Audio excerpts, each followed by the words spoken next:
నా ప్రియుడు ధవలవర్ణుడు రత్నవర్ణుడు 10,000 మందిలో గుర్తింపదగినవాడు.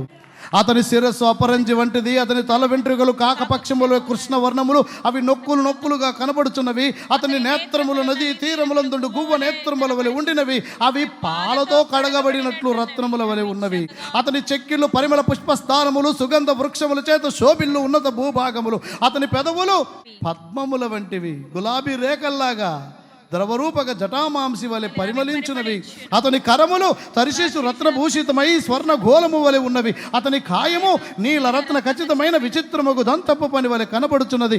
అతని కాళ్ళు మేలిమి బంగారు మట్ల యందు నిలుపున చలవరాతి స్తంభముల వలె ఉన్నవి. అతని వైఖరి లెబనోను పర్వత తుల్యము, అది దేవదారు వృక్షములంత ప్రసిద్ధము. అతని నోరు అతి మధురము, అతడు అతి కాంక్షణీయుడు. యెరూషలేము కుమార్తెలారా, అతడే నా ప్రియుడు, అతడే నా స్నేహితుడు.